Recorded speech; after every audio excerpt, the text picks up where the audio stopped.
Hey class, it's me again. Um, for our in-person classes or in-person students, I'm sorry, we've been kind of introducing the plot diagram because in short stories, which is the unit we're starting, um, plot diagram is we do a lot of plot diagrams with a lot of the short stories we read. So I want to go ahead and introduce you all to the plot diagram and all its parts and all its labels. So I tried to do a plot diagram through a Google Draw and label everything. So if it doesn't make sense at first, just stay with me. I think it will. I'm sure you all have all seen these before, the plot diagram. But the very beginning here, a bunch of people want to call it the introduction, which necessarily isn't wrong, but it's not the correct label for it, at least in a testing environment or during a test. That's known as the exposition. And during the exposition, um, that's just basically whenever the characters are getting developed, your settings getting developed, and a big thing. And it's not just freshmen in general. It's a lot of people. They don't. The setting does not necessarily strictly just mean the place. It is the place and the time of the story or movie or TV show or whatever you're doing the plot diagram of. So that's what the exposition does. It basically introduces you to the characters and it introduces you to the setting, which is the time and the place of where something's being set at. So you see right here before the rising action, we have some. I drew that little circle. I tried to right there. It looks more like an oval. Um, and we call that the narrative hook or the conflict, either one, because its purpose or its job is to just try to engage you. It's trying to hook you in, make you want to continue reading, continue watching, um, and a lot of times it is the introduction of a conflict, and that is in itself the hook. So that's why a lot of times you either hear it termed as the narrative hook slash conflict. But just be aware that that's what that is right there before this big line going up. And this line going up is the rising action. The rising action is just continuing to basically build everything up before the highest point of the story or the movie or the TV show or the book or whatever you're doing the plot diagram for.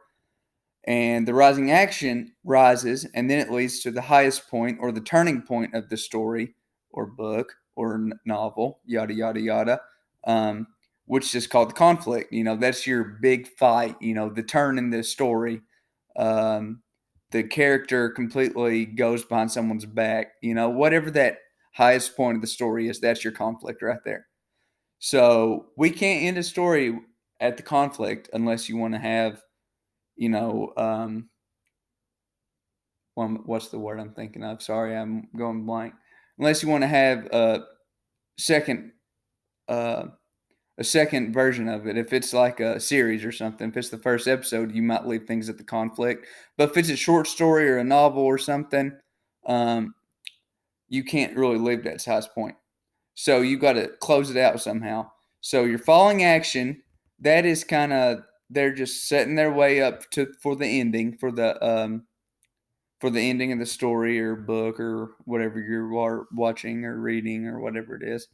Um, and all that leads to the resolution. So the resolution is, you know, was it a happy ending? Was it a sad ending? You know, did character A get married to character B? Did character A um, end up hating character B? It's just how things end up.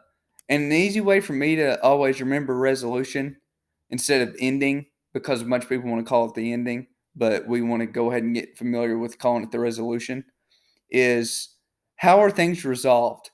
Resolution is the root of resolution is comes from the word resolve.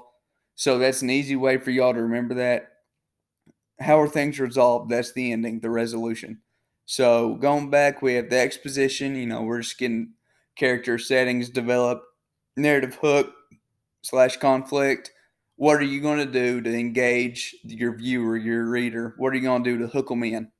Your rising action. We're leading up to the high point, and the high point is the conflict, the turning point in the story, the highest point, the big fight, the big battle, the falling action, we got to try to end it somehow. So we're going to go ahead and kind of get the ending developed.